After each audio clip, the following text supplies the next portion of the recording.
I was told so.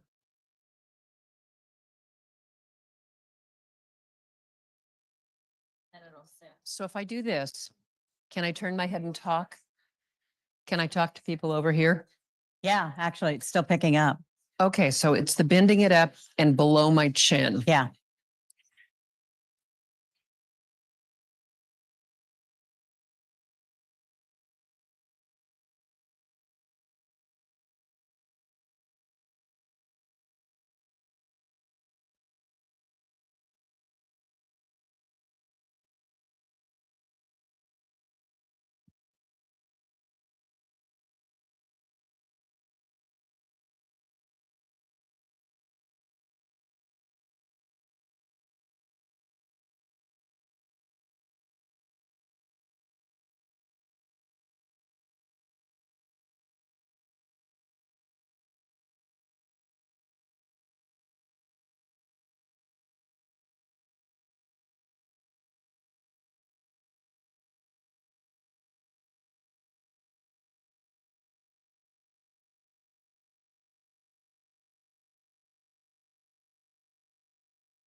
Sound check, sound check, sound check. Yeah.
by paths. So the right path is sustainable, it's responsible, it's respectful. So we're educating visitors on how we expect them to behave when they're here in Monterey County.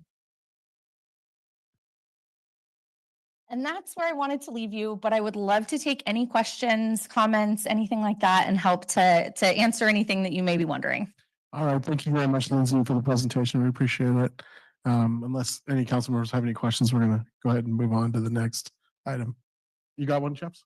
Yes, absolutely. Okay, we have a question for. Oh, please.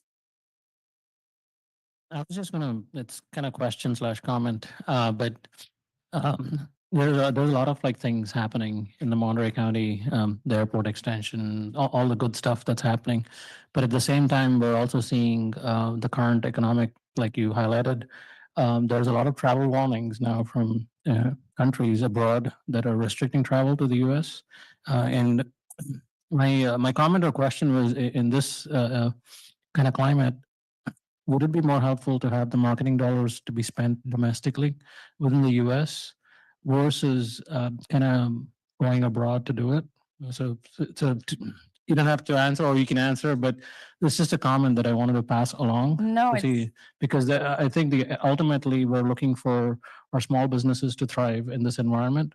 And so if we're targeting international tourists and they're looking at heeding those travel warnings, how do you anticipate them to come here? so that's really twofold, and it's a great question and a conversation we're constantly having, and we've been constantly having the last couple months.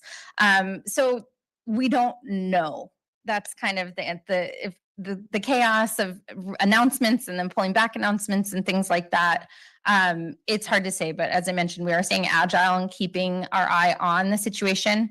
The international visitor to the state as a whole is so valuable that we look at what Visit California is doing. So Visit California is the statewide marketing agency for tourism for the state. And really, they have the research and the information to help guide what we do on a smaller level. They feel strongly that they need to stay. And we've seen this before. We saw it in 2016 with the first Trump administration, and staying strong and being present in the market and going out with a welcoming message means that while there may be fewer international travelers, those who are coming are more valuable. And we don't want to lose sight of that. They're spending more, they're staying longer. One of the biggest challenges, no matter what the political climate, is always the strength of the US dollar. If the dollar is stronger, it makes travel for international visitors a little bit harder, and it makes it easier for US travelers to go abroad. So that's something that we're always keeping in mind. We will never not market to our core markets, and that's our drive markets and our fly markets. And we have seen some offsetting, I would say, or anticipate maybe seeing some offsetting with what we might lose in international. We might gain back in some of that drive market and some of that domestic US travel market. We saw that in the pandemic. So it's definitely a stance. We currently feel like the best move, with all the research and the data that we've put, is to stay strong in the international markets. We do have active programs in the UK with public relations, trade representation, and some digital advertising, as well as digital advertising in Canada and Mexico. One of my colleagues is in Europe right now. He's been in Germany, the UK, and France, working with tour operators to make sure that hotels in the area are available to be booked by those international travelers.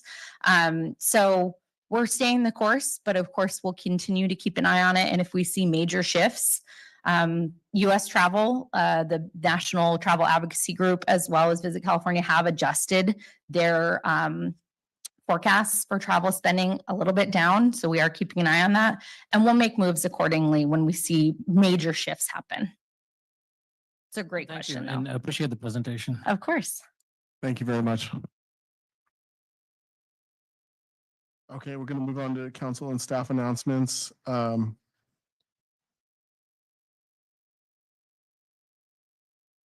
go ahead and we have no closed session tonight, so I'll go ahead and I don't think the city attorney, do you have any comments tonight? No, I don't. Thank you, Mayor. Okay. And I'll go to staff first. We'll go to Mogensen, City Manager Mogensen. Thank you, Mr. Mayor. Just a couple really quick things. One is that I want to say it was in December, the council directed us to enter an agreement with Well, I think, believe it was directly Page and Turnbull to work on historic assessments for Chautauqua Hall. We got the budget approved for that at this point, so we've entered the contract with them, so that work is in progress. Just wanted to let council and the community know that that's happening now. The other thing is, we swore in our new police chief today, Casey Day. So thanks to all that showed up. There's plenty of cookies and cider left over if anybody would like some before you go home. And the last thing is I would like to turn over to Director Go for a second. Thank you, Mayor Smith, members of the city council, members of the community, Public Works, and I believe the city council has received some inquiries about the Ocean View turnouts and potholes associated with those. As we all know, the weather the past week or so has been really wet. That requires some serious heavy equipment for us to go out there and fill those potholes. Public Works continues to monitor the turnouts, and as soon as we can get out there and perform the work, we will start to for our springtime turnout maintenance work. So I just want to let you guys know that if you get any inquiries, I'd be happy to field any phone calls on behalf of the city council or members of the public. Thank you. Thank you. I apologize, Councilmember Walking Stick. You're correct with the order. So you go ahead. I just wanted to say to the people in the room that came in here tonight, thank you. And please don't send us home with all of those cookies. So please get over there, do your part, help us all out. Thank you. Anyone else? Okay, Councilmember Rao. Thank you, Your Honor. I attended the PG Pride event on Sunday night. It was sold out. I'm happy to report that they raised over $65,000 for PG schools. And so a big shout out to Crystal and the staff there. They and the board there. They did a great job, and it's for the children. So it was a great event. Thank you very much. Any of the council members? Okay. All right, well then that'll take care of item 3. We're going to move on to item 4, general public comment. These are general public comments must deal with matters subject to the jurisdiction of the city and the council, but that are not on our agenda. And this is the appropriate place to comment on those items. So if anyone has any such items they'd like to take up, please come forward. So I'm calling for general public comment at this time. Ian Chambers first. Oh, you can come on up and come up closer so I can get to you next time. Thank you.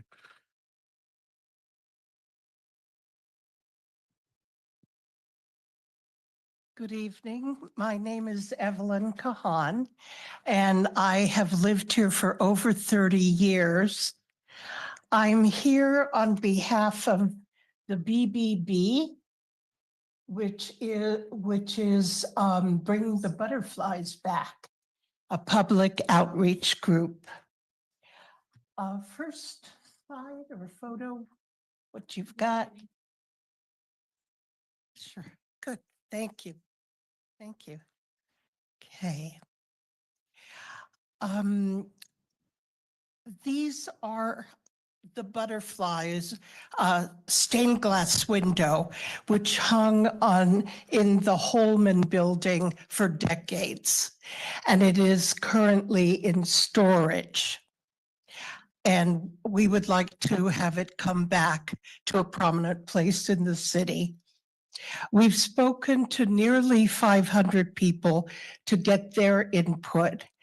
And we've spoken to residents, business leaders, city staff, and visitors. There's a lot of public support for this beautiful gift being offered to our city. In fact, the most common comment that we get is, why wouldn't anybody want it? What's the next picture, please? Okay, this gives you more of an idea close up of what the stained glass window looks like. And excuse me, I'm new at this. Okay, the idea of putting the butterflies stained glass in the upper window of the Pacific Grove Museum of Natural History was welcomed by everyone we spoke to. They too thought that this, next slide please, that this you could see it where it would be put in the Science Museum. It looks like a perfect fit for so many reasons. We all recognize that our city council, with public input, must decide whether this gift is right for our town. We would like to invite the public, either in person or on Zoom, to come to the city council meeting on April 16th.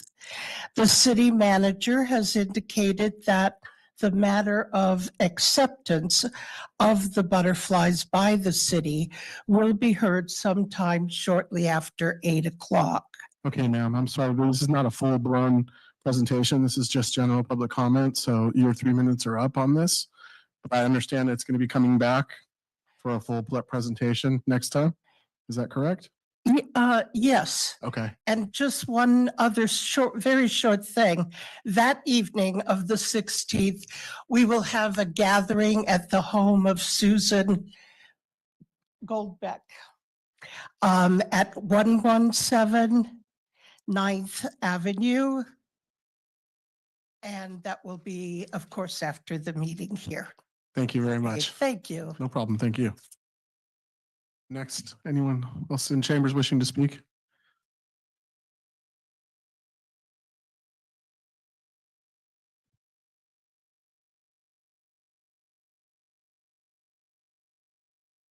Hello, everyone.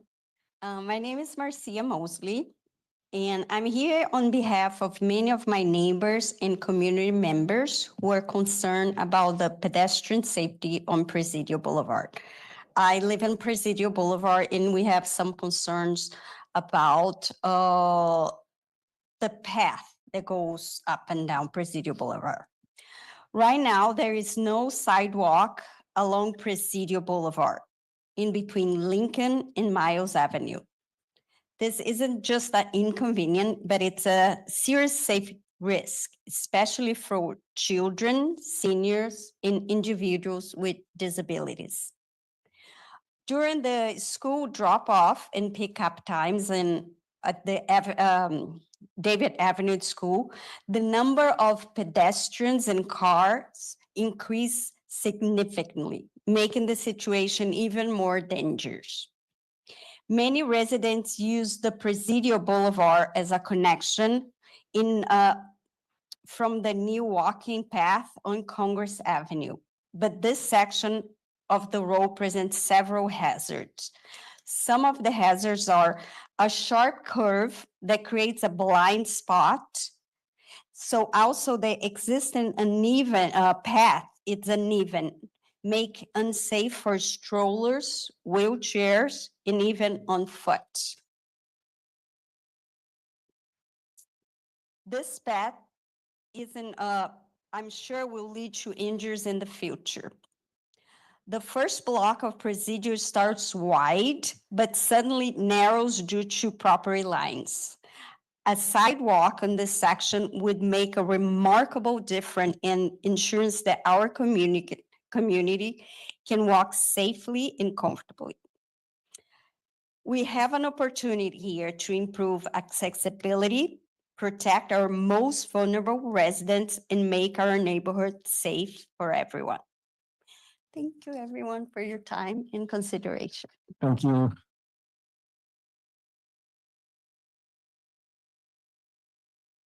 Good evening, Mayor Smith and council members. My name is Karen Sheffer, and I live in the same neighborhood. Oh, excuse me. Better? That's not No. How's this? Better? good. Ooh, all right, all right. I am here in support of continuing the extension of the sidewalk on Presidio.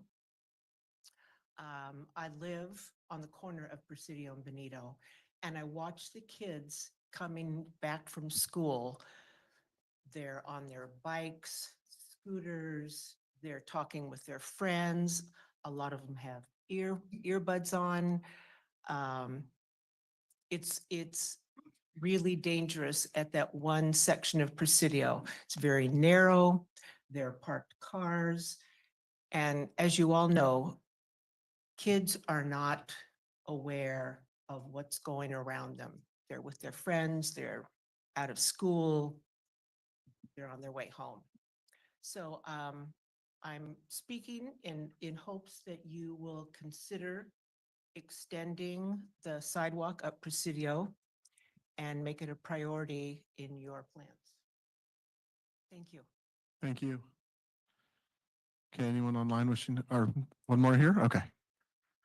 One more here, and then we're gonna go to the online. Hi, I'm Jason Worcester. I'm Pacific Grove tennis coach, Pacific Grove Middle School tennis coach. And I've been a Grovian for 40 plus years. I'm in line with Karen and next door neighbor. And I see the same situation with where we need a sidewalk. The sidewalk that was designed and finished on Presidio Boulevard at the bottom towards on David Avenue is beautiful, it's remarkable. It would be great to have that extended up because there is a lot of traffic of schools letting out children with headphones, electric cars, which don't give any sound at all. I don't know how many of you have been in a parking lot in a grocery area and just been surprised by a car just zooming, but not zooming, but you had no idea such a vehicle was right behind you. That happens on Presidio Boulevard.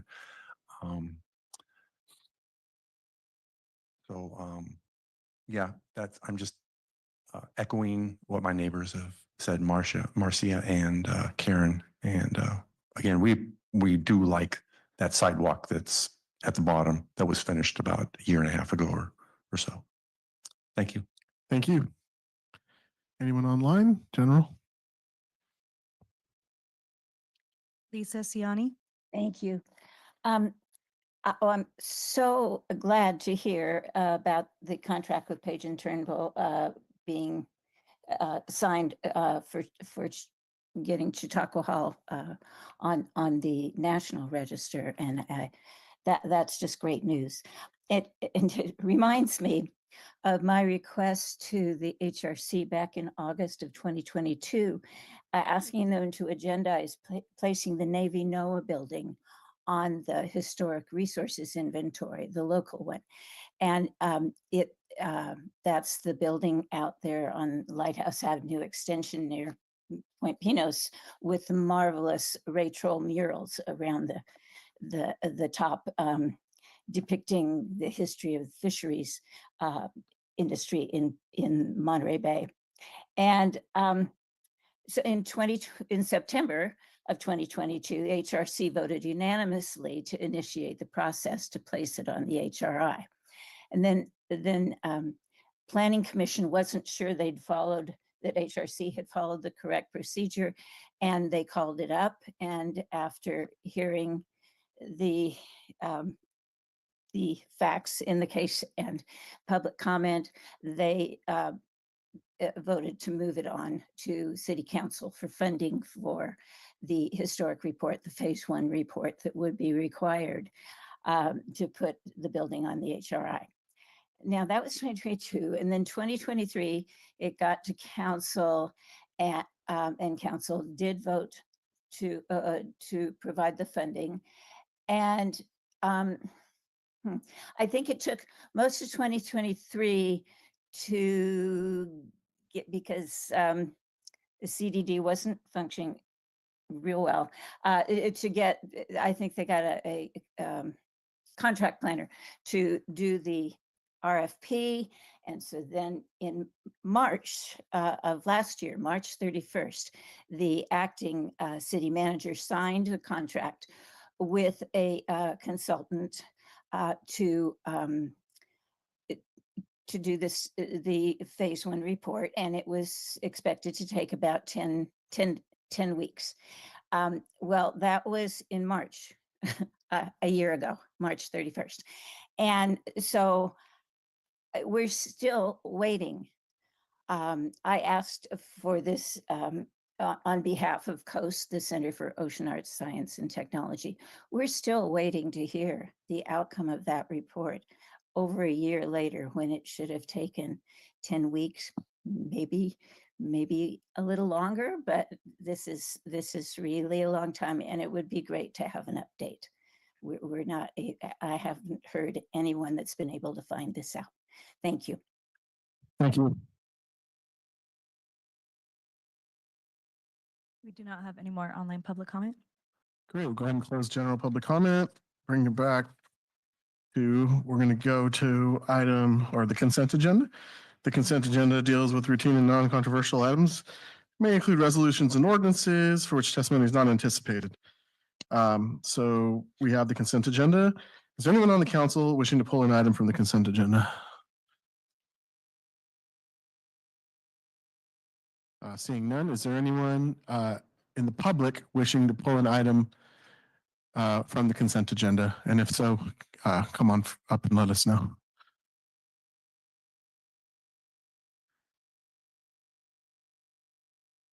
Sally Moore, and please pull 6A. I'm sorry, can you say that again? 6A on the resolution of the amending the council policy. Okay, got it. 6A. Okay, 6A has been pulled. Anyone online? Any hands online?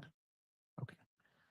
We'll go ahead and hold 6A. We'll move it to, will be heard directly after our vote on the consent agenda. And can I get a motion to approve the consent agenda?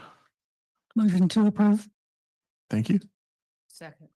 Okay, we have a motion by Rao, second by Garfield on the consent agenda, absent 6A. I'll take a voice vote. All in favor say aye. Aye. Any opposed? Seeing none, passes 6-0. And we'll go ahead and go to item 6A, and I'll ask Ms. Moore to come up and make her comment on the item.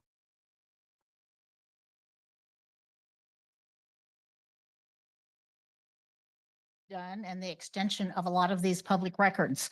And as much as I can tell from reading it, it does not include having these available to the public on the website. They are public records or shouldn't have to be redactions, and I'm hoping that they can remain on the website so that the public has easy access and allows the city clerk some more time where she does not have to research and send it through. So if you could please add that to the policy, that it would remain on the website for those times too. Thank you. Ms. Moore, can I ask you a question? Yes. Are you saying that you'd like the policies on the website? No, as part of the policy, I would like you to add in the policy saying that you would like to have them retained on the website. I don't see that in the policy, and if that could be added to the policy with the support of the council to have those available to the public through that. I appreciate the retention, but if they're retained and we have to bother the city clerk to locate it and send it to us, takes time. Maybe I'm misunderstanding part of the I'm policy. a little, yeah, we're gonna Okay. go ahead and ask staff now, okay? All right, thanks so much. Thank you so much. Okay. Any additional comment on the item? Ms. Chiani.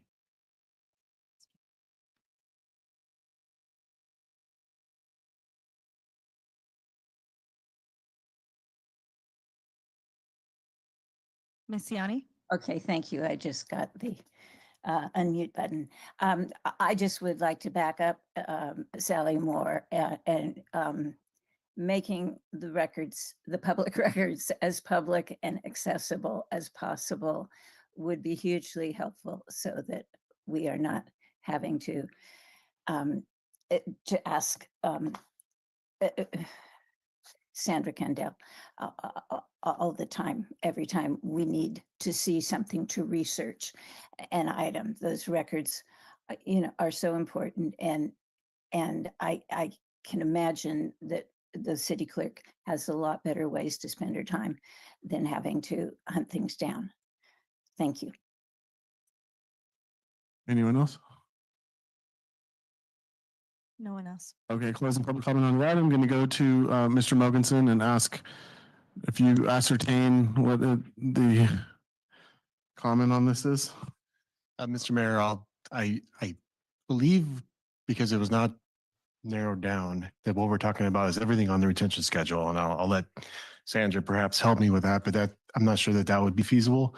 I think there's certain things that we are trying to get on the website, but I'll let Ms. Kendall answer that. Thank you, City Manager Mogensen. Council, I think I heard maybe the items that were redlined potentially, but we are trying to get everything through Laserfish on. We are working with IT, and so eventually packets will be up there. The extensions obviously have been extended, and there were smaller periods of time where we were keeping those documents. We are keeping them longer. I'm not sure. I think I did discuss with IT with regards to audio and video as well, and so we are working on that as well. And those have also been extended for the 10 years. So we are really trying with Laserfish to get everything possible up, and that way the public has quick access to it through the Laserfish public portal. Thank Thank you. you. And I can just say from my perspective, I want to move towards more of a portal for the city in order to have the records available at your fingertips, any records. And as far back as we can go. I mean, you got to be a little bit reasonable. We're not going to have stuff from the 50s, and I don't think, but but we're going to go back. You can be the modern era. We might be able to get everything this century or something like that online available for people to look at. That's relevant to what we're doing now. But I think the policy right now is fine as is, but knowing that we're moving towards a more technologically sound city, and that's been one of the things we're going to spend money on and then in the budget cycle. So at this point, I'll just entertain a motion to approve recommendation 1, and then we can move forward towards shooting for that. Oh, absolutely. Thank you. I just wanted to clarify, at some point in time, we were using a software called Granicus. Is that still in existence? I used Granicus as long as I've been here. We do use Destiny software for our agenda management software, and then we use Laserfish for our records management. And that is the software that we'll be using for anything and everything that we can get online for the public portal. So Laserfish is going to be used for everything moving forward? Yes, for the retention of documents. Okay. Yes. All right. Thank you. You're That's all. welcome. You're welcome. If I could add just really quick one thing. I'm not sure if Ms. Kendall touched on this, but you've got back to 2015 for ordinances and resolutions and on the website today. Correct. So you're working on, Yes. building it out. So we do have all contracts since I think 2000 and when did you start there? 22. They go Yeah, back. through to today are on the website. And so our ordinances and resolutions, and then obviously agenda packets, meeting minutes, all that stuff. So we're working on building it out. It's just taking time because there's a lot of it. And if I may correct that, all of our contracts are on, and moving forward, they're up. We have that new policy that was established about a year ago for all contracts to be uploaded onto the website within 30 days. And so we are following that policy with new contracts, and then working our way back for those that are stuck in the queue for whatever reasons. We're Right. working on those as well. I mean, it might be the kind of thing where we would need a little help with that, like data. It's data movement, really. It might not be something we can contemporaneously do all of the things that we do as staff and do all this stuff. So maybe we got to explore that. Councilmember Walking Stick. Okay. All right. And can I get a motion to approve? So moved. Thank you. Second. All right. We have a motion by Walking Stick, second by Rao. Any further discussion? We'll take a voice vote. All in favor, say aye. Aye. Aye. Any opposed? Seeing none, passes 6-0. Thank you for the comment. We will take it, we are taking into consideration. And we will move to, I believe we're at 11A. And this is, we're going to go ahead and recognize city manager on the ordinance amendment. Thank you, Mr. Mayor, members of the council.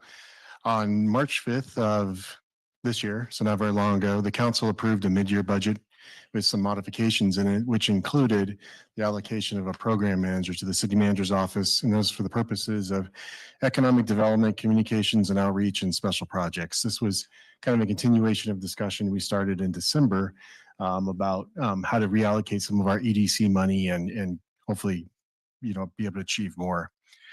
On the 19th of February, then staff came with a presentation regarding a citywide organizational diagnostic report. And that was done by a consultant who helped us to take a look kind of broadly at our organization. And now we're looking department by department a little bit deeper.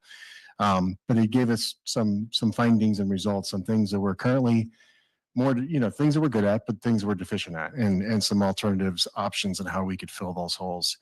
So after looking at that report and considering, the allocation of this position to a program manager, it occurred, I guess, well, primarily to me and talking with others as well, that we could perhaps get a few more of these findings met and these different things met if we were to rethink this a little bit. So I thought I would bring this forward for the council to consider tonight, a budget amendment that will allow us to hire at a position of deputy city manager versus a program manager.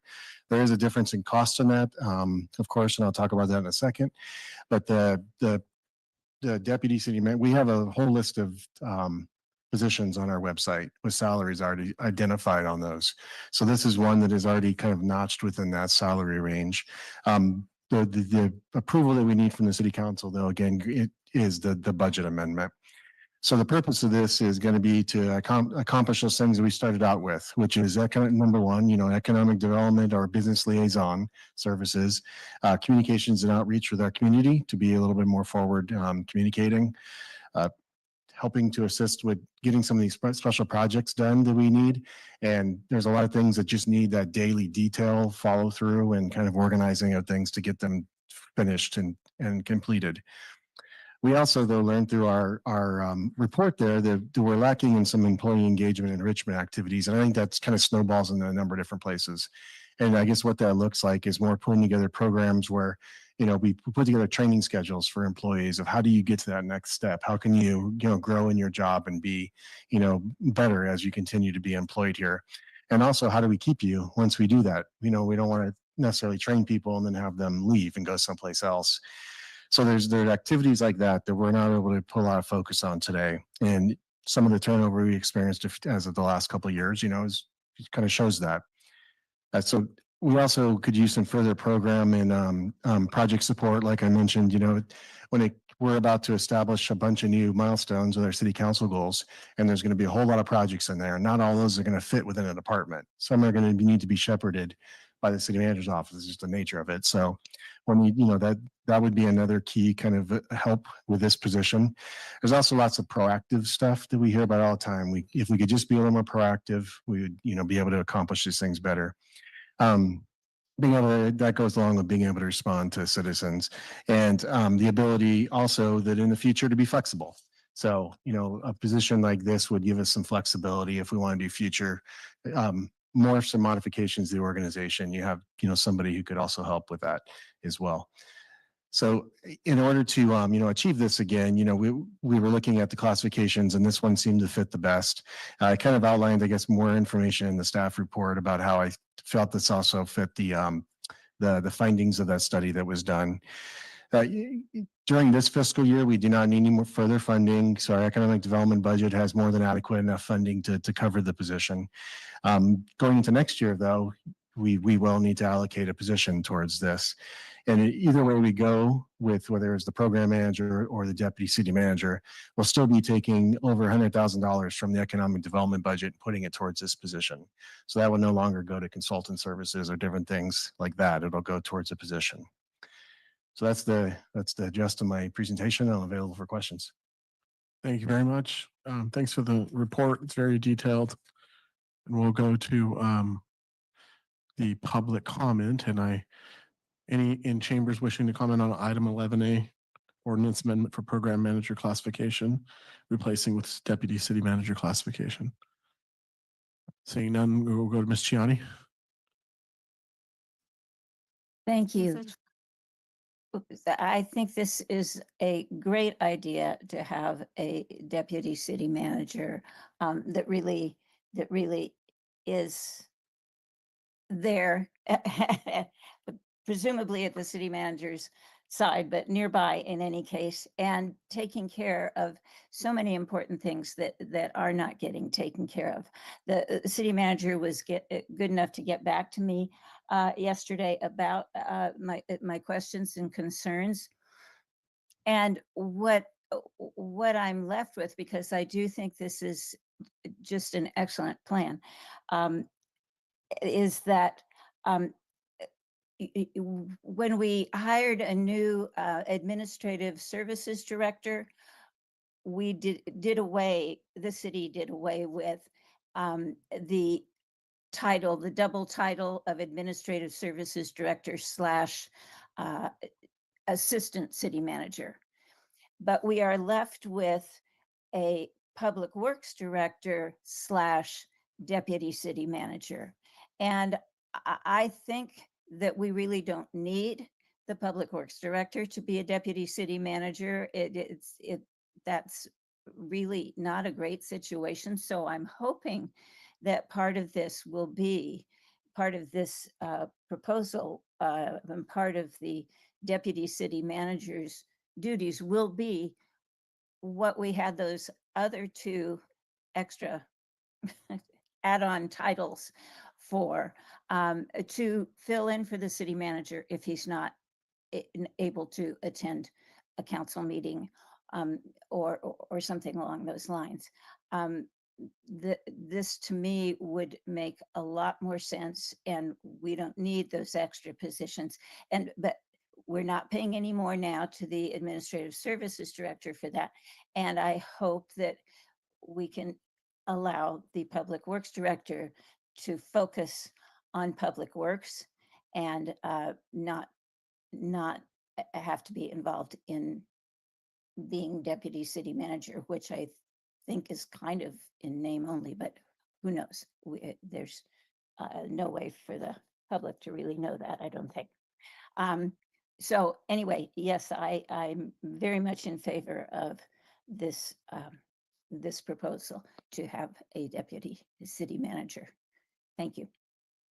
Thank you. I think I saw Ms. Garcia on there. Carmelita Garcia.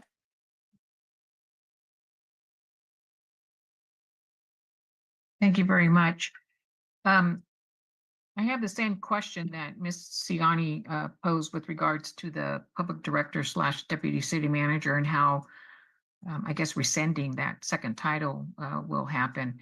And I agree with the city manager, and I firmly believe in promoting from within. I think it's very important. He makes an excellent point as far as retaining employees. I think it also puts a value on employees with regards to, their talents and what they bring to the table. And if that can grow, I think it's a great opportunity. My question, you don't need to answer it though, is this promotion concept, does it also include the police department, whether or not those employees would be part of the opportunity to grow, not necessarily within the police department, but elsewhere? Also, I guess this takes the place of that other position that was going to be created, who would also oversee the cannabis business. I guess that's off the table. I'm not clear on that. But anyway, I would support the idea of a full-time real deputy city manager to come on board, being that all the funding is there. So thank you very much.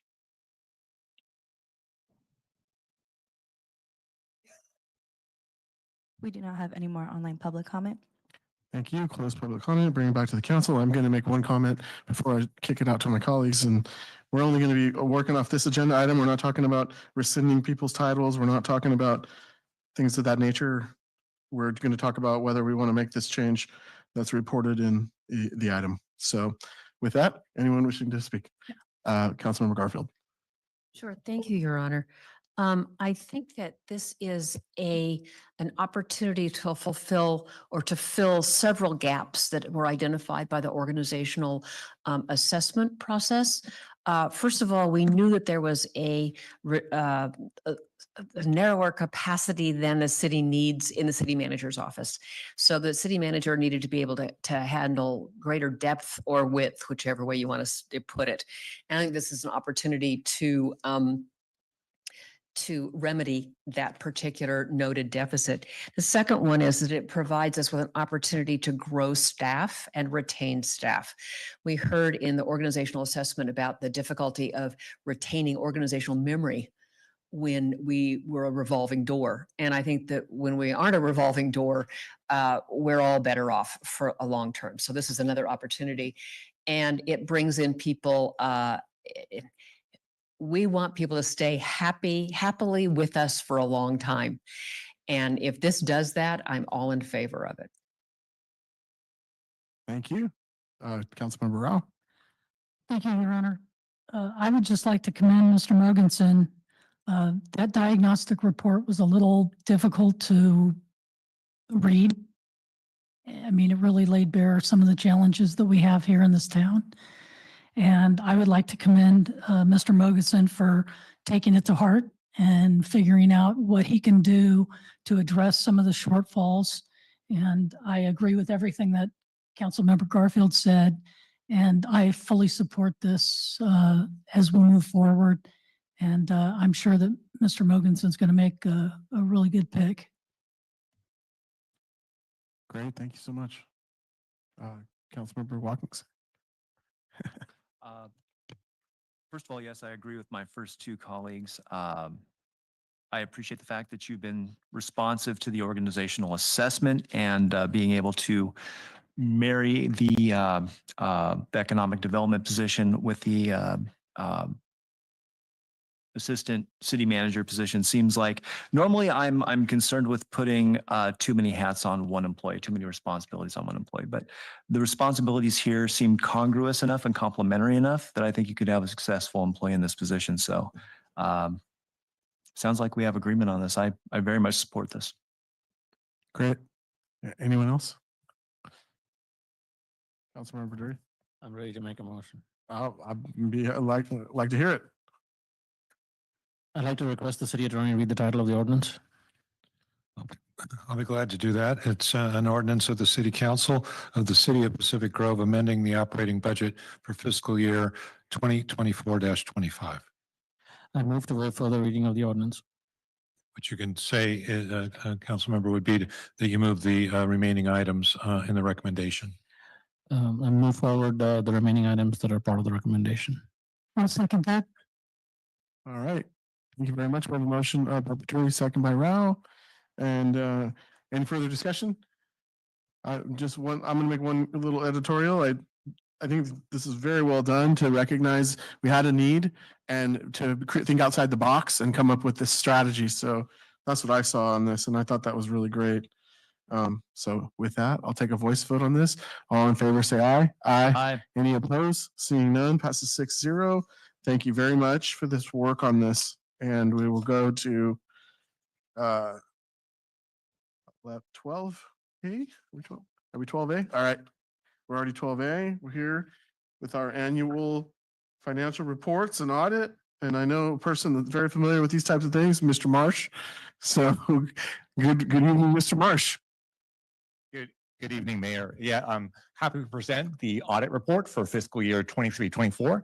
We'll kind of keep it very brief, but just to give everybody a little background on this, City once again contracted with the Pun Group, which is an independent CPA firm to audit the financials for fiscal year 23-24. The audit was done in conformance with GAS, which is basically generally accepted auditing standards. And once again, we received an unmodified opinion, which is the highest opinion that we can receive on our audit. And the good news for us, there was no recommendations for improvement for internal controls. And I just want to bring a little mention as well too. There was a little typo on one of the headers on the report. It said City of Pinole. That actually meant to say City of Pacific Grove, but there was no change in the report. Thank you for bringing that up. We appreciate that. And so basically, The reports included for this time include the standard annual comprehensive financial report, or it's called the ACFR. The new one we did for this year is called a popular annual financial report. So this is basically a nice summary of the audit report. And we had mentioned this earlier. This allows us to basically apply for what's called the Triple Crown at GFOA. So basically, we're hoping to do this. We did this at the last NEA I was at, and I'm really hoping and excited that we can do it for us as well too. The other reports are our standard reports that we get is on the annual appropriations limit. We're once again well under that limit. The Measure X report, there were no findings on that report. And again, the auditor's communication letter, and there was no recommendations for improvement on that. And I mentioned about the PAFR earlier. The good news, again, once again, we've met our reserve policy. So we've exceeded the 35% reserve policy.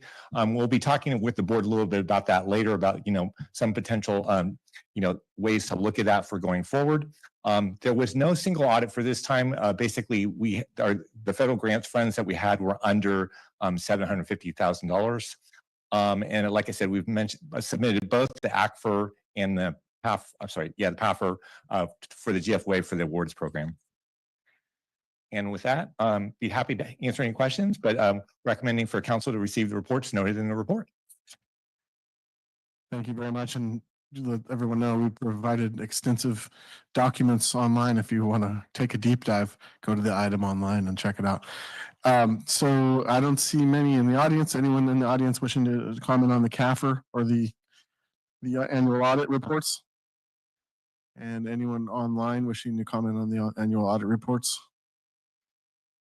We do not have any online public comment. All right, we'll bring it back to the council for questions and discussion on the item. If any, go ahead, Councilmember Perduri.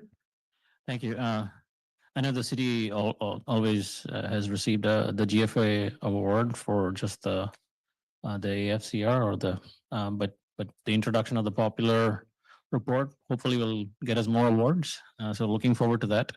I had a question really related to the PUN group. I believe with the change that we had, the transition that is from one auditor to the other, there were some, I would say, time delays that I believe happened.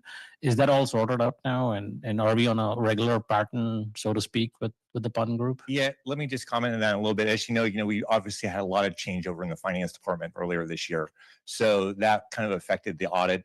The good news, we actually got it done a lot earlier this year than last year.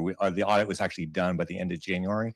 And the plan is for us to basically do the interim portion of the audit by July of this year and to really get us back on track. So my goal is to basically have the audit report for the council in January, of next year. So, and our schedule with auditors basically has that in mind. I was going to also ask, I mean, this is just from my knowledge, but why is it called popular report? I mean, that's a great question. As you know, the ACFR basically is a very extensive report. It's a very big report. And ours, the way it is, we have so many individual funds, it makes ours actually even a little bit bigger. So the idea, GFOA a number of years ago came up with this concept, what's called a popular annual financial report. The idea is that somebody could basically, read more of a summary, of the report and and get 80 to 90%, of the value of the whole report from it.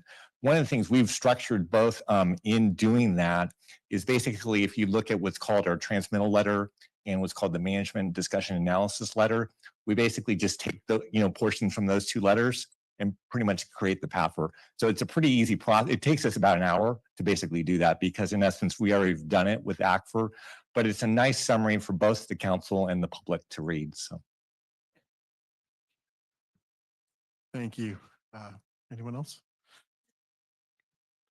Councilmember Garfield. That was the shortest report I've ever heard for something that was 400 pages long. So thank you for that. Yeah, we're really striving to be as concise as possible, but really our focus is really financial transparency. And we've been focusing actually on the website to really make it a little bit easier for the public as well too. Well, what I really appreciated about this in reading it, and the popular report was a lot easier read, is that it really does set us up for the next stage of budgeting by giving us a preview of what caused our current circumstances. And we can ask whether it's going to be repeated what the trends are. And so I think you've done a twofer in giving us a really good picture looking back and a good way to look forward to. So thank you for your work. You're welcome. And I think the great thing is the city's done 5-year forecasts, and we're continuing to do that going forward as well too, because it's really helpful for us and for council.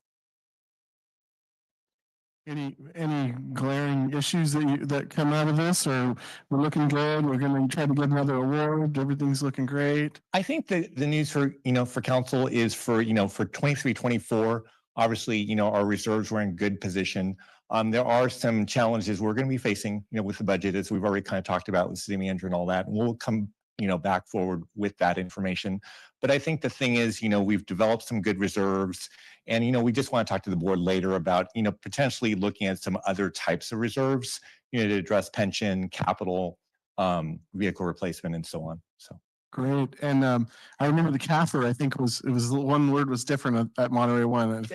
It's the CAFR, and then here it's the ACFR, I think. And, thank you for mentioning that. So GFOA a few years ago, that it used to be called the CAFR for a long period of time, but unfortunately it's a derogatory term, I guess, in South Africa or whatever. So that's why they actually changed it now to what's called the Annual Comprehensive Financial Report. So it's been that way for about 2 to 3 years. Oh, okay. Right. Well, Yeah. Okay. Well, thanks for making it less offensive. Okay. You're welcome. All right. Well, thank you for the reports. We'll go ahead and receive those reports and move to the next item, which I believe is the final item, but let me just make sure. Okay. This is item 12B, new business or unfinished and ongoing business, the review of our legacy parklet encroachment permits. Oh, I'm sorry. Thank you for keeping me on track with the mics here. We're trying tonight to get in line. City Council review and discussion of legacy parklet encroachment permits, item 12B. And I will recognize the city manager once again to lead us in this discussion. Thanks. Thank you again, Mr. Mayor. We're here to revisit our legacy parklets. I believe we've been doing this at least once a year, actually quite a bit last year. But we're coming up in the time where we have to go through and re-permit the ones that are still existing today. So that will be the end of June is when that will happen. So the next slide, please. So what we wanted to check in with you today is to talk a little bit about kind of some of the continuous challenges, I guess, of continuing to permit the legacy parklets. Also, some of the conditions of them today. We wanted to talk a little bit about the annual parklet permits and the expiration of those, again, coming up here. That should be 6:30 should be what that says. And then, discuss, or if the council would like to discuss whether or not it's time to look at a sunset date on them. And the last component of that would be, we think it might make sense to offer an incentive to transition some of the parklet operators to the sidewalk. And we've done a lot of work in the last probably couple of months to get our sidewalk dining permit program together. And I think we're ready now to kind of launch that and to encourage people to use it. So we'll talk through all of those points. Next slide, please. So these are the parklets that exist today. 2 of them are on Central Avenue. We have Vivolo's Charter House and Ovecchio's. Those are on Central. At the bottom here, we have noted Happy Girl Kitchen. I'm not going to bring that up too much tonight just from the standpoint that they were permitted in a time when the city was permitting these things under a permit that is no longer available to anybody else. Those codes have been rescinded and stuff, but they somewhat have an entitlement. We have to look at it a little bit deeper to see if that's a permanent one, of course. It could also be a year to year, but for tonight's purpose, the rest of these that are on here, with the exception of Peppers, we'll get to them, are pretty much in the same boat. But Happy Girl is situated just like the rest of these in the street. The Juice and Java, which is now the Meeting House, the Nuri Sushi, those are kind of a brother sister, I guess, if you will, parklet that exists there in Lighthouse. We have Red House and we have International Cuisine. Peppers is located in a city parking lot, and this one's a little bit different than the other ones, so we'll take a kind of a special discussion. Next slide, please. I'm just going to run through kind of pictures of them really quickly. So these parklets were put in place very quickly as a result to the COVID pandemic and to provide for outside dining. So most of them were built, in that kind of that manner. There wasn't really design standards at the time that were in place, and the city has has wrestled with this, I think, over the years about whether to come up with design standards. But I think at the end of the day, we've decided we want to shift the dining to the sidewalks where we can and look at, potential expansions down the road, but also just enjoying the sidewalks that exist today, which in many places are quite wide.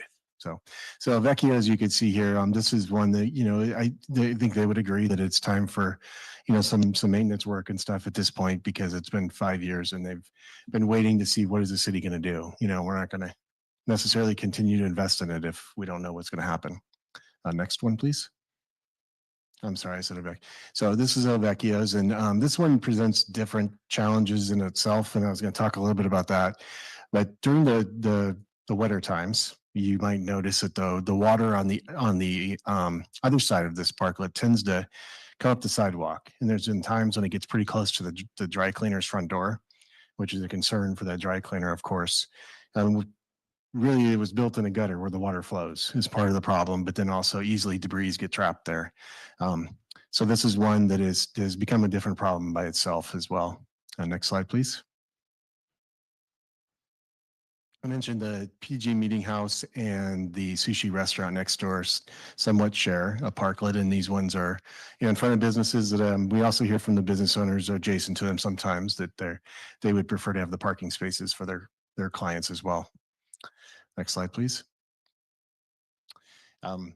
This is a closer up of the sushi restaurant, but something to point out here is how wide this sidewalk is. So in the new sidewalk dining permit, we have standards. So as long as we can maintain a 5-foot clear zone for pedestrians, we have space to work with them to delineate a sidewalk dining area and to operate there instead of in the street as it is today. Next slide. The Red House Cafe is another one that exists, and this is one that the sidewalk in this section doesn't look quite as wide, but we think there could be other options to shift it onto the property as well. A lot of these are site specific, and we'll have to work directly with them. But I think overall, if the council chooses to sunset them, we would work with them to get a permit that would work on their sidewalk and in their adjacent areas. Next slide. International Cuisine is also, this one's a little bit smaller. It doesn't take up quite as much space, but it is also existing in the street. Next slide. And I mentioned the Peppers restaurant. So this one is in the parking lot. And some of the challenges to this one are that it was built in the middle of drive aisle. So cars have to back up that park on the other side to get out. So that's a challenge at times, I think, for people trying to back into the street. So we also have covered up some parking spaces that's there, and it's a fairly large area, so we do hear from people on more routine occasions that they would like the parking spaces, some of our general public, or the ability to, again, drive forward out of the thing. So this one, we think, there could be opportunities to work with Peppers a bit to organize the back of their house in general, and perhaps have a few tables, but it's fairly limited, and it wouldn't be the size that it is today for sure. They do not have area on their sidewalk in front of their restaurant to establish it. So that's why we think, this is one that, if we wanted to still encourage any kind of outside dining, I think the city would have to figure out some kind of a lease or something within partial of the.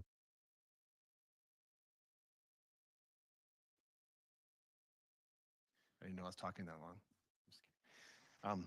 Next slide, please. So the parking permit status, like I mentioned, they will expire on 6/30.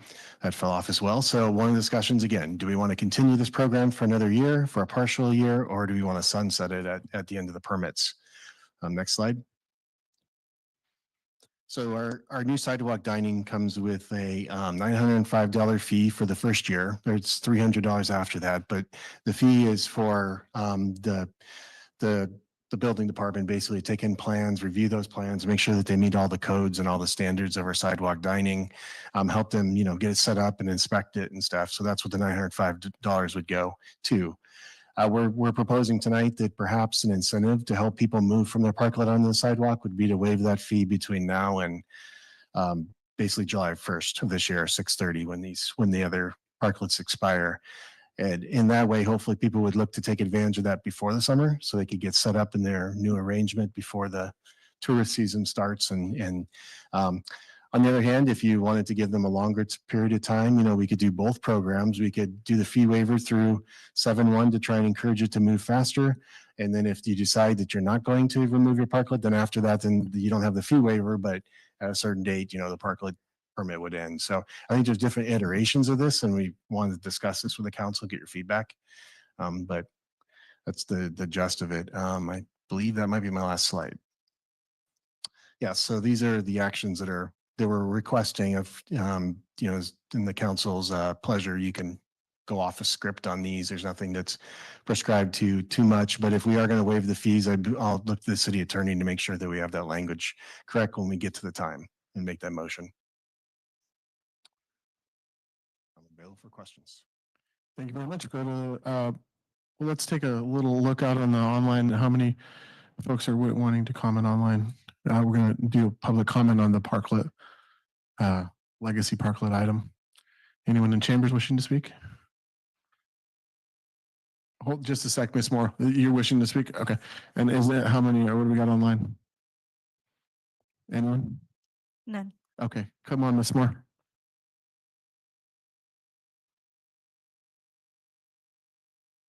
I was just belatedly. We are now. Okay. My one concern is whether or not if the international dining area is their responsibility. Those sidewalks are in terrible shape. You can trip going by. Would they be required to replace that as well, or would the city replace it? There's not much time to have that taken care of. So I just wondered what would happen with the sidewalk situation there. Thank you. Okay. Anyone else wishing to speak on this item? Okay. Okay, one more. Got one here.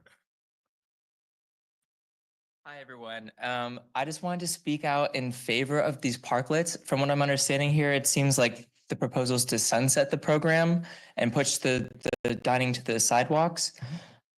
From my perspective, the parklets were one of the best things to come out of the pandemic. They reduced the blacktop, they reduced cars in our city center, they encourage walkability. And I think from a business perspective, by having people walk past, maybe they have to park a little bit further out, but they walk past all of our businesses, they walk past all these restaurants on their way in, which I think encourages the economy. And I also wanted to speak out and say that, these parklets provide restaurants with a lot of space and an opportunity for more dining clients, but they also, the exchange would be, a couple more parking spaces, maybe 2. And so I just think these sort of numbers to me don't stand out. And I also, at the core of my perspective, it's about a more walkable city center. And I like projects and programs that reduce the amount of cars in PG City Center, because it's such a rarity to have such a beautiful walkable place, and these add to that. So I just wanted to come out here and, voice my support for the parklet program. Thank you. Thank you very much. We'll go to anyone else in chambers? Okay, come on up.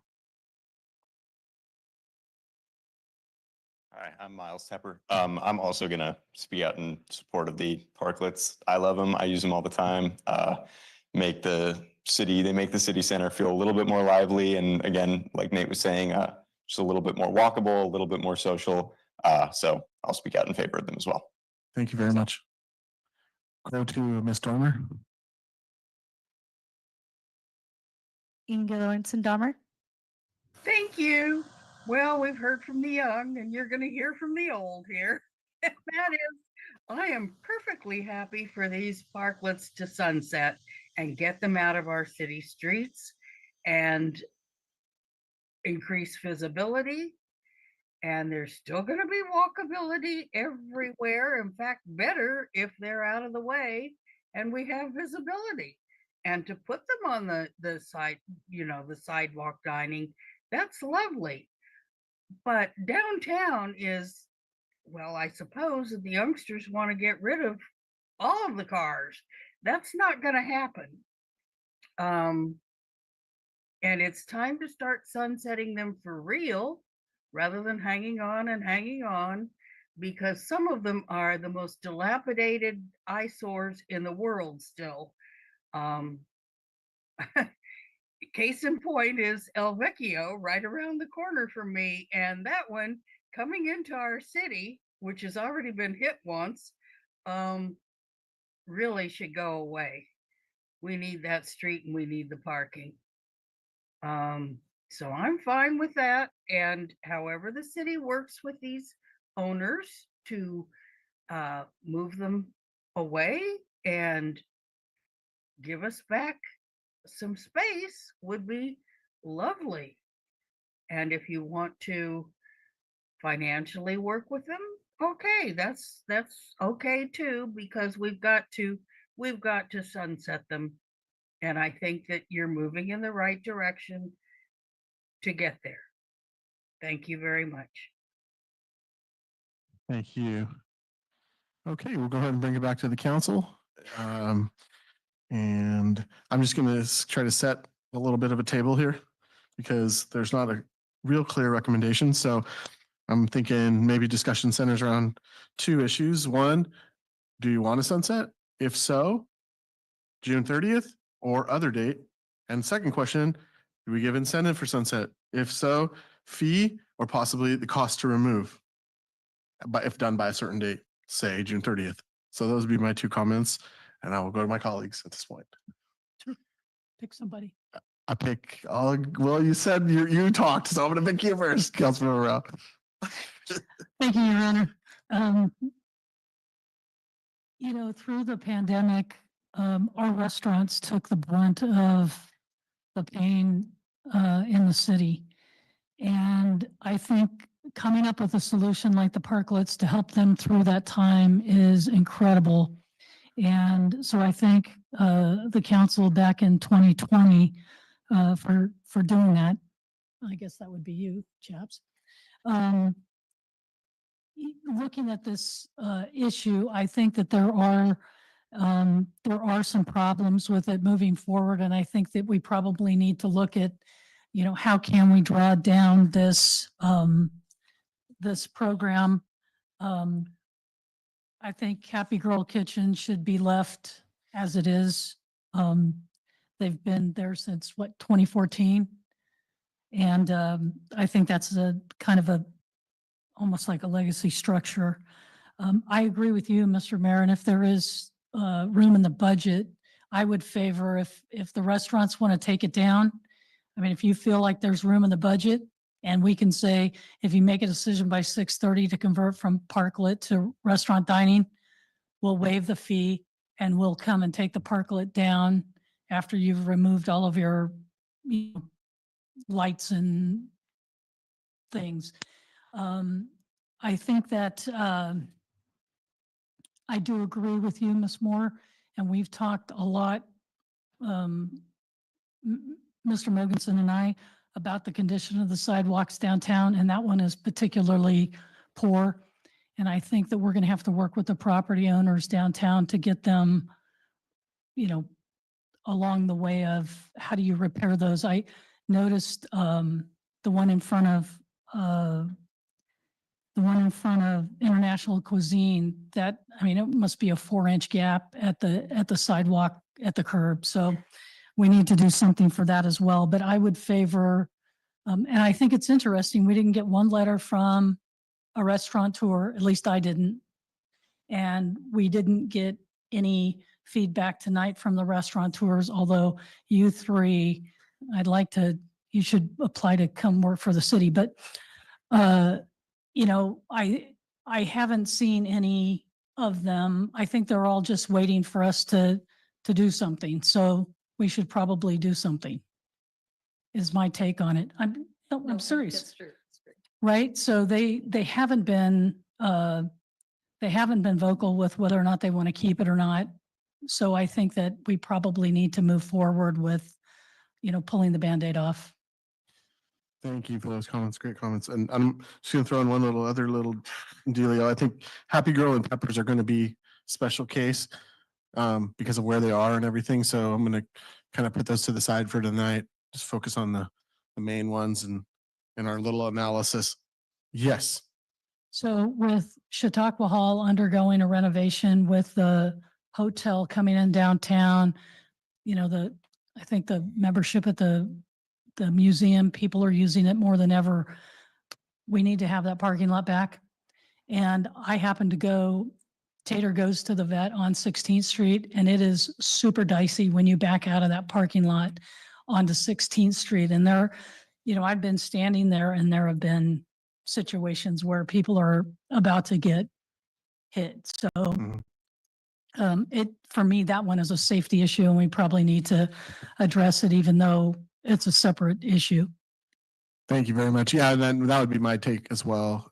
It's a parking lot that's not you can't back out of it. And I noticed that right away when I went over there to eat multiple times this month. So, but yeah, I noticed that. So, we'll have to move on that. And this is not like getting kicked down or punted or anything. It's just going to have to be a different type of analysis because it's not in the street, it's in a parking lot and things like that. So now I'll go to someone else, Councilman McDonald.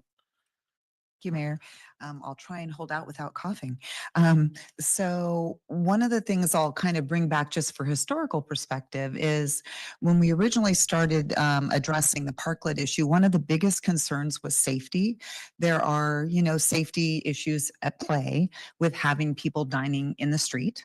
And so kind of the goal was to start with the corner we've now finished and we're getting a lot of positive feedback on, but the goal was always to transition over time to going to the sidewalks. And since it sounds like there are so few that are still on the sidewalk, and again, it does get back to safety because backing out around them can be really dicey. If you're parked on the other side of one, you're just backing up praying that nobody's going to come and run into you because you can't see them. And especially backing out of the parking lot because of not being able to egress once you've come in due to the Peppers one. So I think it's an important time for us to take advantage of the opportunity. And thank you, Mr. Mogensen, for talking to the businesses and kind of looking at, are they amenable to changing? And so I would say we've always said that we would want to support the businesses. And a good way to do that is to support them in the transition.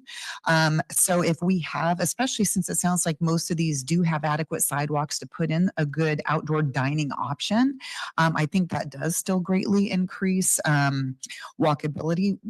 The corner that's already been addressed was the worst one where we got the most complaints that wasn't walkable.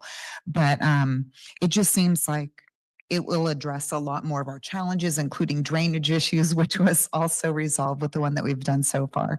So I would fully support waiving the fee, as you suggested. I don't know what we want to do about, so were you suggesting removal and waiving the fee as like pay to remove them for them in addition to just waiving the fee? And I don't know what that would cost. So I don't know if that's something we need to look at budget wise. Yeah, that's what I was recommending. And if I'm not mistaken, I think we have room in the public works budget to do that. But if you need more money, we'll have to talk about that. Mr. Mogensen, would you like to comment on that? Yeah, I was actually going to ask Director Go if he would also like to help with just the manpower part of it. I'm not sure it's so much of a budget. It's probably more of how do you throw it away? I'm sure there's a special way they have to be thrown away. And the other thing he might be able to help us address is the tree at in front of the International Cuisine has been a topic of discussion, and I believe the arborist has or will be looking at it soon. City Manager Mogensen, that's correct. Council, we have evaluated the tree in front of the International Cuisine. We think there's some work that we could do there that can enhance that sidewalk altogether. Maybe with not even having to remove trees, but we do feel that maybe some of the trees that are adjacent to the building could be replaced with maybe a more suitable tree that then would be able to open up some sidewalk dining in that location. From a budget standpoint, with the removal of the parklets, it's not so much that we would need funding, it's just opportunity costs, right? So our staff members would be utilizing their time to be removing the parklets instead of doing something elsewhere in the city. But we would be able to do it swiftly with the equipment we have and then dispose of them properly. Pressure treated wood, if there's any of that that's in the parklets, takes special you have to dispose of it at special sites, refuge sites, and I don't think the site in Marina takes pressure treated wood. So that's something we would have to look into. That may be an added expense, but nothing that that would throw our budget like out of whack or something. It would still be minimal. Okay, thanks so much for that because since we'd always said that the goal was to potentially start building out the additional sidewalks, maybe instead of doing that, we do this instead, help them transition now. And so we're kind of giving them the cost in this. If they decided they wanted to extend the sidewalks later and wanted to invest in that, that would obviously still be an option. But this seems like a really good way to have people make the choice to transition and to support them in doing so. Thank you. Councilmember Garfield. Yeah, thank you. Mr. Go, thank you for that insights into the difficulties of undoing a parklet. I really had underappreciated how much it would be costing our restaurants to do so, to make that transition. And I concur with what I'm hearing from council members is that if we want them to do this as partners with us, then we should help. I don't know exactly how to do it, and maybe we outsource some of the demolition and carrying off, but the whole city gains. I understand about the walkability and thank you for that comment back there. Having a downtown that's lively and things going on is really important to all of us. I've always wondered why it was allowed that you could take alcohol from the building to a parklet that's separated from the building, because in many cities you cannot. And so that was always a question. That you're supposed to have alcohol served contiguous with the building. And it might be a good idea. I don't know if that's the case here, but it was a surprise to me to see that. I also think that I've been in restaurants where people are walking between the building and the parklet and you have traffic going back and forth. And since this was on Geary in San Francisco, it was pretty gritty. Not that we're going to have that here, but I think having the sidewalk dining up to the building creates a better situation for everybody. And you know, the real reason we want outside dining is so that people can dine out with their dogs. I mean, let's get to the point. That's the real point. And this would serve well for that. So I appreciate the comment about, I think it's important to plan ahead because we're going to need those parking places. We're going to have a hotel opening. There'll be visitors to the hotel. There'll be people doing things at the hotel. And Chautauqua Hall, we hope will be busy, busy, busy. So for that reason, I think we need to begin to work with Peppers on undoing that parking lot parklet. It's dangerous. It takes up parking spaces and it is always meant to be temporary. So I would entertain a motion. I mean, make a motion. Yeah, I know I kind of wanted to try to bring it to some kind of consensus, but I think I'll be working on the idea. Okay, thank you. We'll go to Councilmember Perduri. Thank you. Actually, I had some questions before we get into any specifics here. So were the restaurants actually contacted about this agenda item, and are they open to kind of sunsetting the program and having a sidewalk dining kind of experience? Yeah, so I think I can answer that more in a roundabout way perhaps than I can directly 100%. So our building official has been doing the rounds to start to talk to them about permitting again for this year. So he's had more direct conversations with probably 3 or 4 of them than he has with 2 of them. I know 2 of them he's had a hard time getting a hold of so far. So they haven't quite had a direct conversation. The ones that he's talked to, it seems like in general, it's been kind of the same thing. And I think I heard this last year when I talked to them as well is, you know, we're open to doing whatever you want to do, just tell us. And, you know, at that time, you know, but at the same time, when you actually get down to let's remove it, sometimes decisions change, you know, because it's, so I think everybody's just kind of waiting, you know, on the determination of what the city wants to do and whether they go forward or not. So that's kind of my answer though, on whether or not we've talked to them. Is that a couple of them we haven't been able to this year speak directly to yet. Okay, thank you. And Mr. Go, I was just wondering, we have a pavement condition index. Do we have something like a walkability index for all the sidewalks? Councilmember Perduri, no, we do not have anything like that. Okay, just curious, why that is so, but, so I believe that, right now with just how uncertain we are with economic times, the small businesses are still hurting, according to my opinion. And I can certainly, connect with a few business owners here to see what their status is, uh, on an individual basis. So my view is that, while we are wholeheartedly supporting something consistent for everybody, it may not be, kind of like prudent, to do so for everybody, especially if a small business is hurting. So maybe the two members that we have not talked to, or maybe the PG chamber, can help us, get to some kind of like a conversation going to see if that's unanimous or not. I agree that we need to have something consistent like a sidewalk dining experience, but I, also note that, not every pavement is walkable per se. And so the time lag between when this parklet goes away and when the sidewalk dining actually comes into fruition could actually hurt the business owner too. And on that note, I wanted to mention that at least from what I recall, the little sidewalk dining project that we did was was a considerable amount of money. It was not chump change, and so I would like to see if we're proposing something consistent across the board for all, kind of restaurants here. What is the actual financial impact of the city? Because I'm not ready to make a decision right away if this is $1 million, for example. And I know like the demolition aspect, was a considerable amount. The, resurfacing of the sidewalks was a considerable amount. Again, anything related to traffic and safety is going to be some dollar amounts assisted with that too.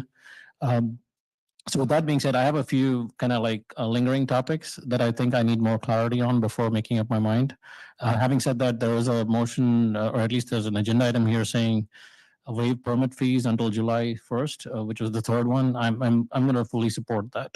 And what I would like to see is, kind of like coming back with some concrete numbers, pun unintended, to see if we can, kind of like take things forward, in a positive direction for everybody. Thank you.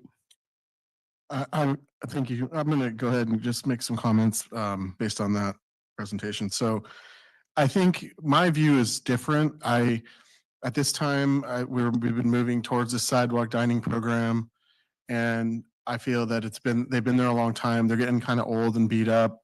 So I think we do need to move forward. They're waiting for us to lead them. I don't think that there's going to be a huge outcry or anything. I think they know these were temporary and this is what we're going to do. And we've already spoken with the majority of them.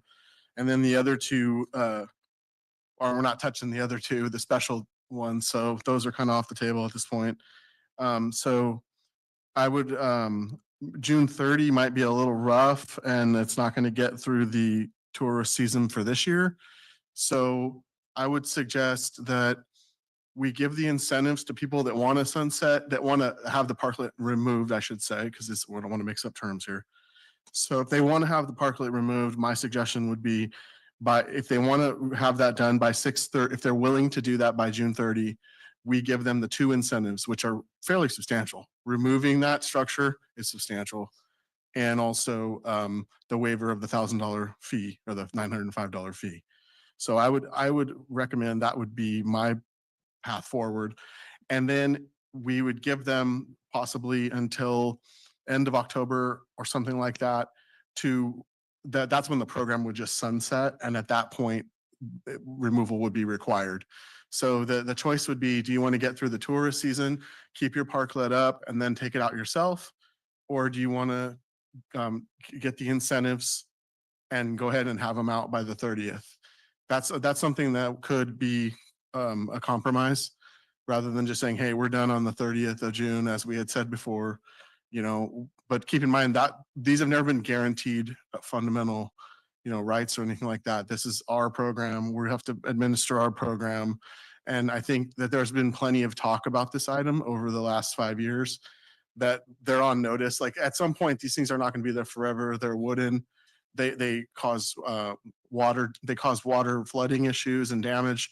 And they're a safety a concern as well in my mind. So I think, and then we had that whole discussion with the sidewalk dining. And then the other part of the comments I heard was that we need to look at the budgets for any kind of sidewalk extensions.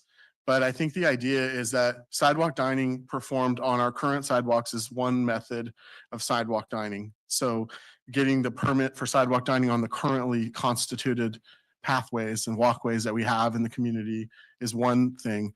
Getting additional extended sidewalks like we do, like we have that beautiful sidewalk down on Victorian Corner down there on Fountain. That is like that's a full thing. And it was very expensive. Yes, I agree with that. I don't know. I would love to have that throughout the downtown area, but I know that that's going to be difficult with the amount of money that it costs. So that was kind of my take on it. I think I don't want to just keep kicking the program down the road. I think we want to make a decision on it, and then we know where we're going, and we're not kind of just like getting more information and data and then just kind of like not making a decision on this.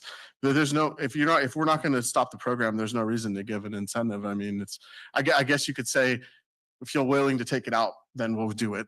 But then we don't have any direction for the remaining folks. So that's my thought on going forward. Yes, go ahead. I forgot to mention in Mr. Mugensen's slides, you could see from the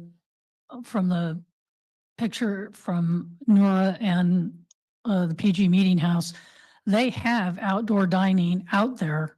You can see the tables and chairs up against their building in addition to the parklet. So I think they're already, starting to think ahead and say, okay, it's time to see if we can make this work.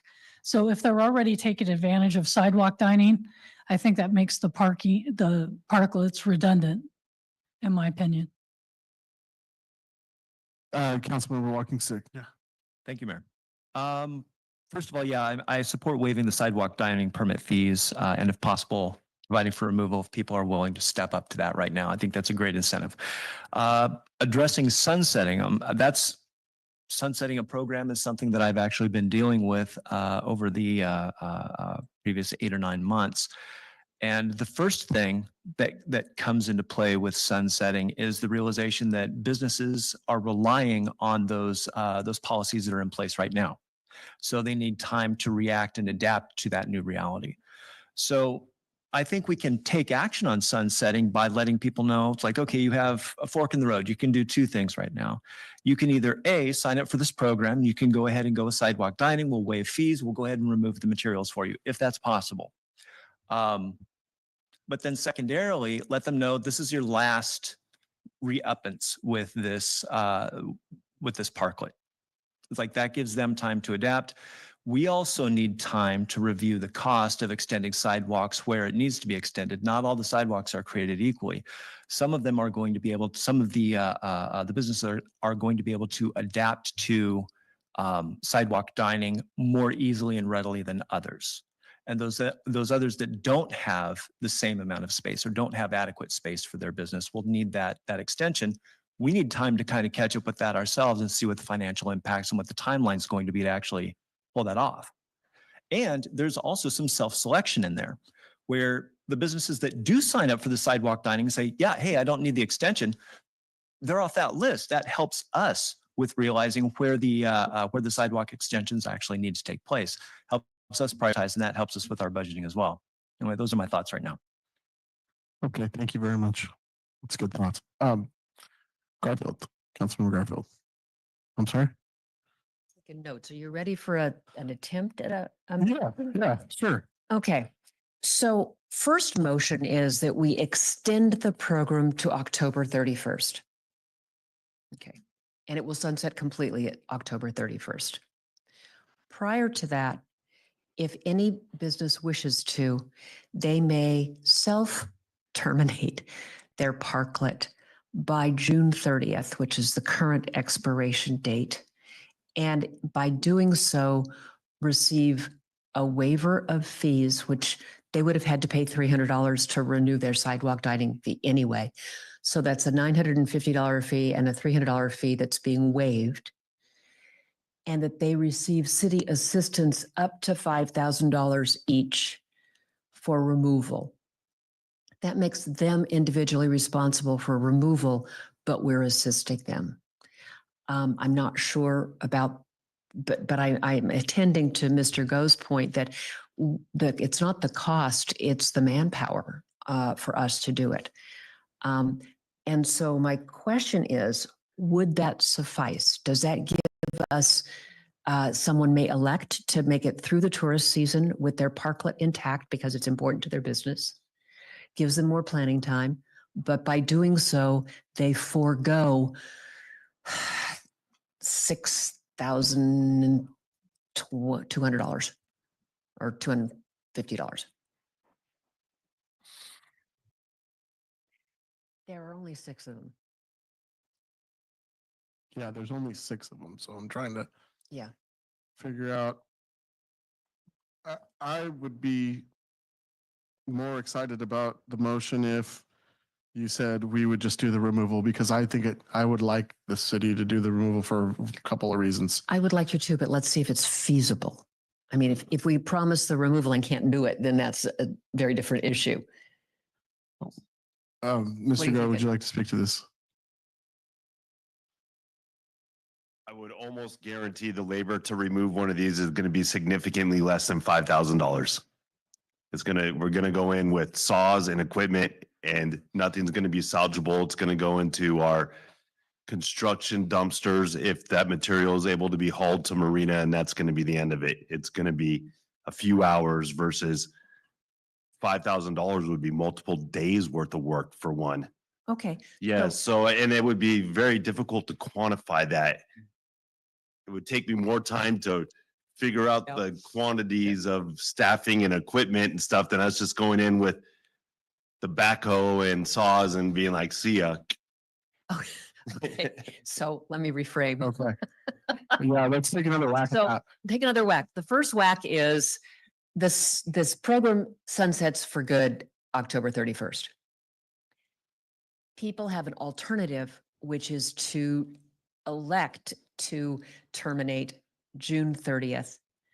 If by doing so, they receive a waiver of all fees, the $300 renewal they would have been paying anyway, the $950 inspection fee and planning fee, and the city will take their parklet away. That's a motion. And do I have a second? We have a motion by Garfield, second by Walking Stick. Yes. Mayor, before you vote on that, I'm trying to make sure I understand what the motion is. So I got the part about extending the permits through October 31st. That's the first point. And then the second point would be that for those owners of parklets that wish to, I heard you say the word self-terminate the parklets by June 30th, that there would be 2 incentives to do that. One would be waiving the fee for sidewalk dining, and the other is that the city would assist them with the removal of the parklets. Is that your motion? I didn't say assist, I said do, that the city would do the removal. Assist them sounds like they're going to do it together. The city is doing it, comes in, does it. So other than changing what I just said to be that one. the city would do the removal, there could be some features in the parklet that they would want to retain. Mhm. I heard lighting and such. After cleared by the owner. Right. Okay. Thank you. It's not like they're going to show up with a backhoe in the middle of the night. We hope. Okay. Additional discussion, Mr. Morganson. Mr. Mayor, prior to the vote, I just wanted to make a quick statement so that we kind of set the expectations on some of the future here for Lighthouse. So in next year's CIP budget, we've discussed proposing a project which would include the engineering of the street. So that would be kind of an expensive, rather extensive effort by itself, where we'll hire an engineering consultant to help us to design where we could do bulb outs down the street. There's lots of constraints on every corner that you don't see unless you go out there and look at them, between storm drains and bus stops and different things. So that would be the first step. So if the council agrees to that project next year and we can afford to fund it, then we would work on that, and that would probably take us through the fiscal year. So then the next fiscal year, you'd have the option, do we want to start doing projects? And as you saw, those were 300,000 for a corner. I think this is going to be a much larger, longer term project to be able to expand sidewalks all up and down Lighthouse. So I just want to make sure the expectations are that there isn't like you remove your parklet and we're going to extend your sidewalk Right. for everybody anytime soon.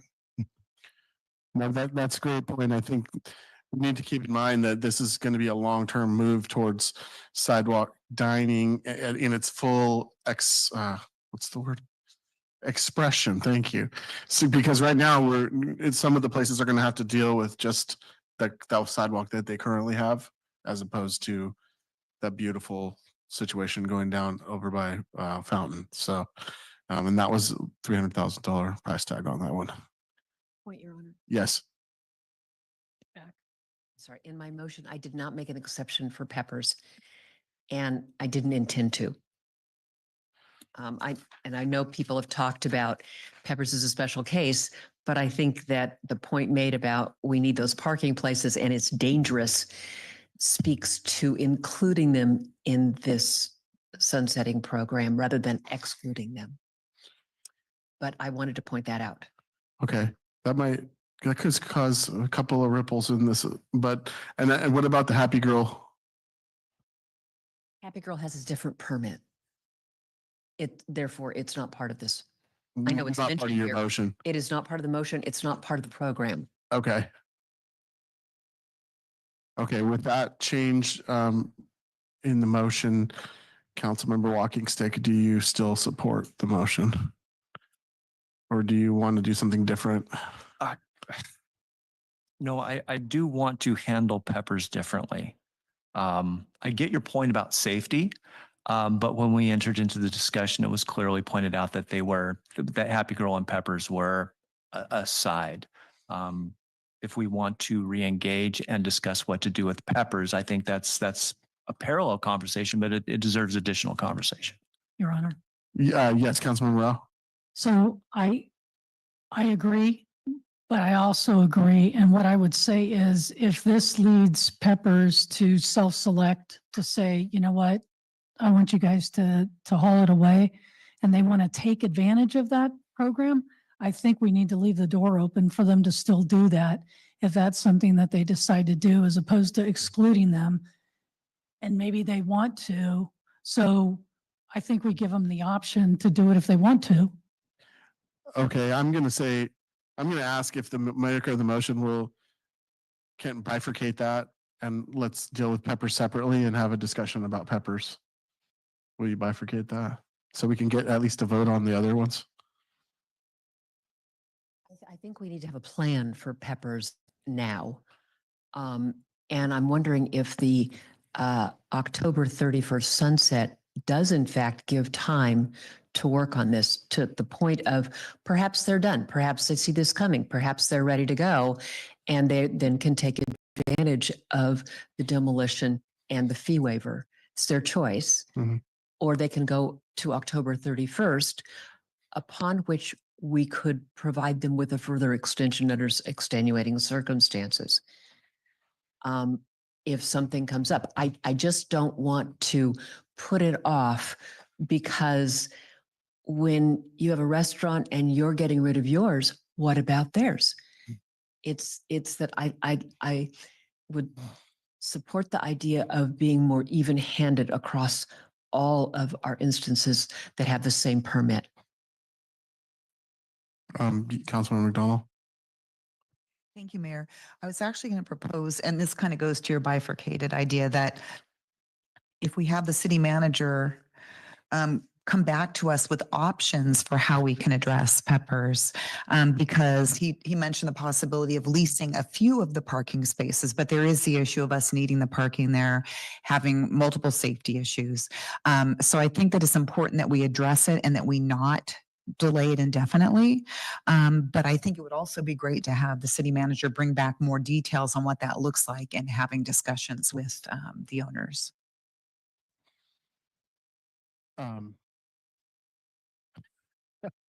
Turning to you again, Councilmember Glover, Is- I get it. You've made your motion and No, is someone proposing an amendment to the motion? I wouldn't propose an amendment. I like the motion, except as it extends to Peppers. And I would just say we could bifurcate the discussion on Peppers and deal with it just separately.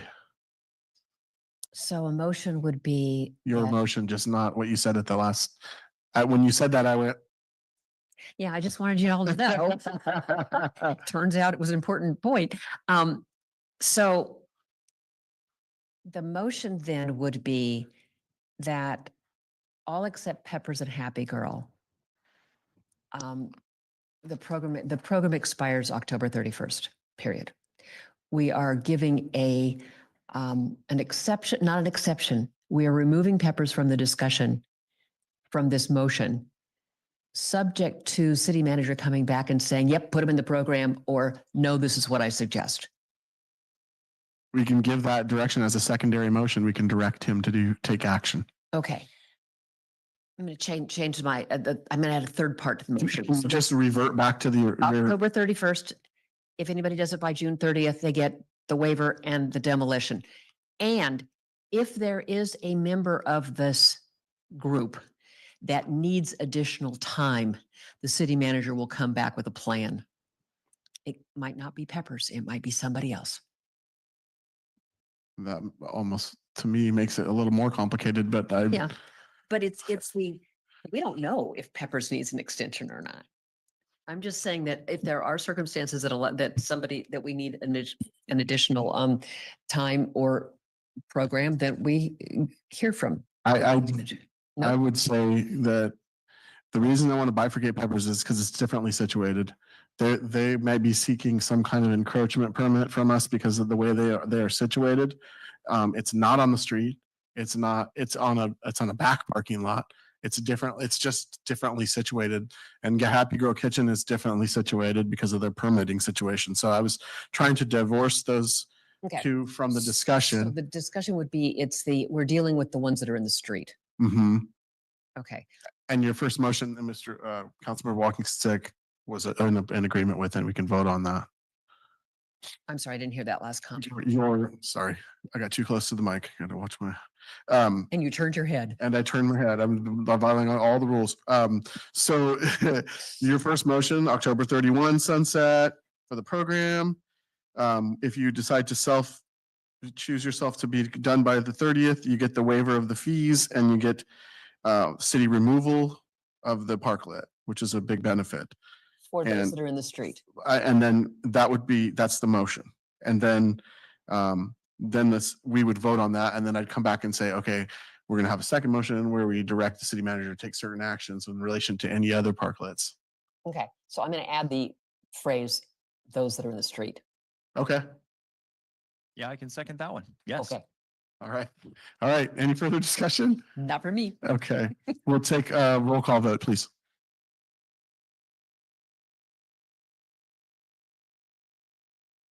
Whitfield, Aye. Councilmember Rao, Councilmember Pedori, No. Mayor Smith, Aye. Councilmember McDonald, Aye. Councilmember Walkenstick. Aye. Motion carries 501. Thank you very much. Motion carries 501. So now we'll come back to the item with respect to Sorry, other parklets. sorry. Motion carries 511.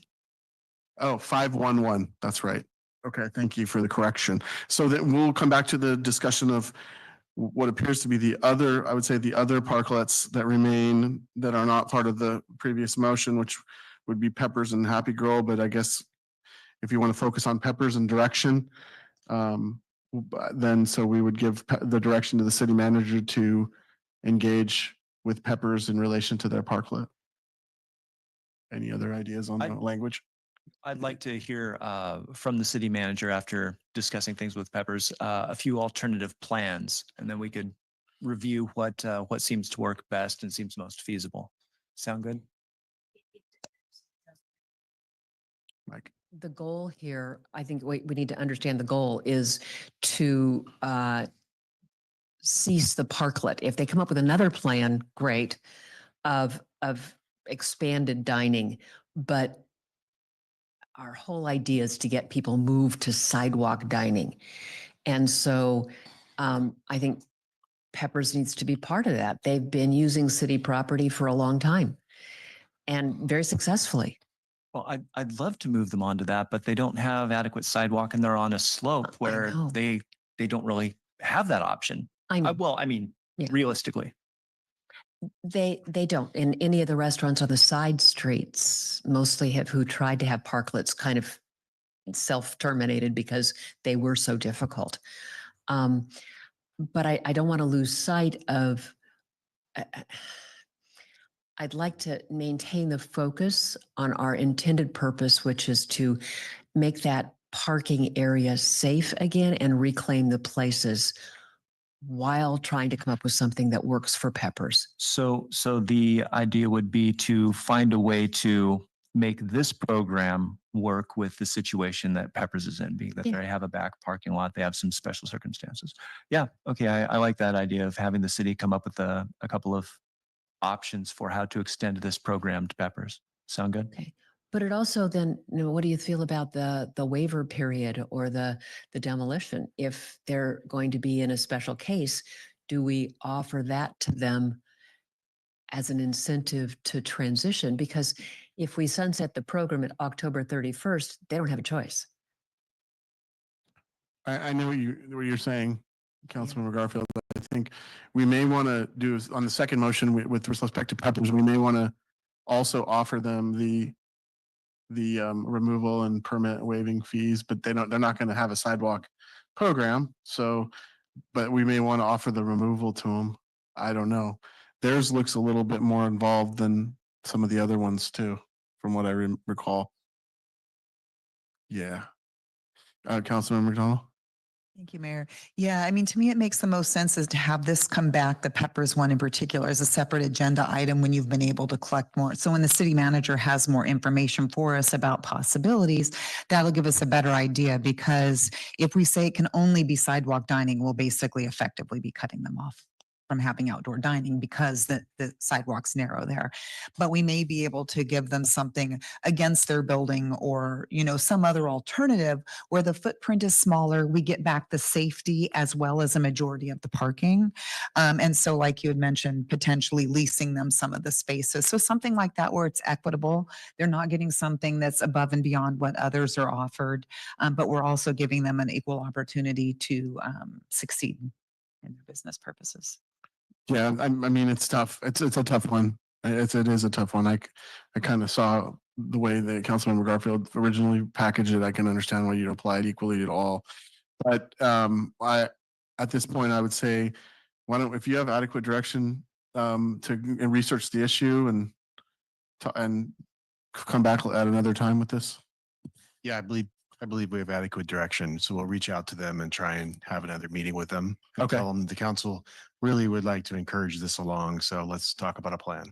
Yeah, and we can at that time give them incentives if it's appropriate to do so.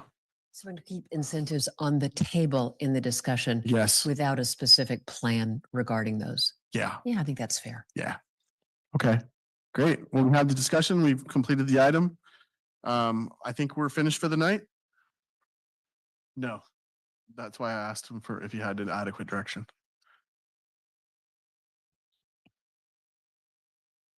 I think a motion would probably be helpful, given that there's all this discussion and, the city manager thinks he's got direction, but we want to make sure that there's no doubt about it. So if somebody could make a motion on Peppers that, would kind of identify exactly what is going to happen.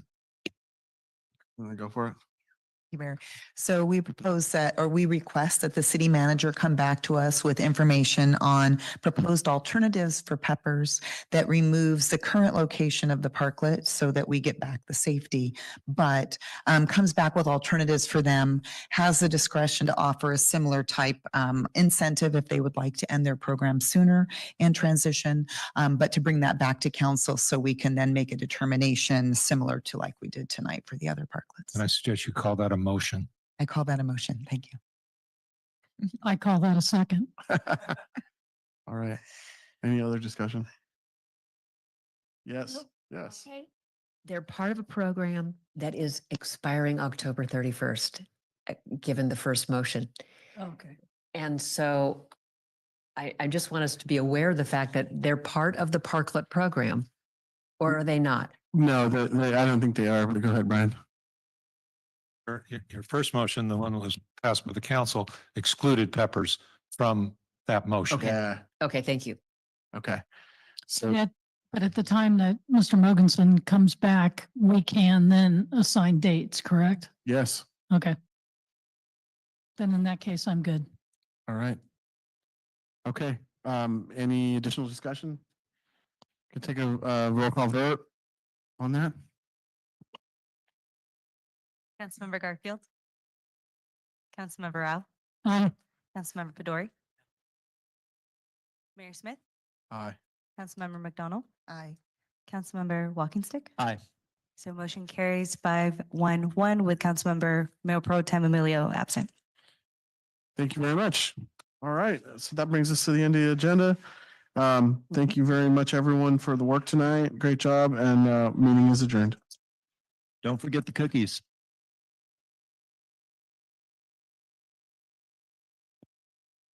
Recording stopped.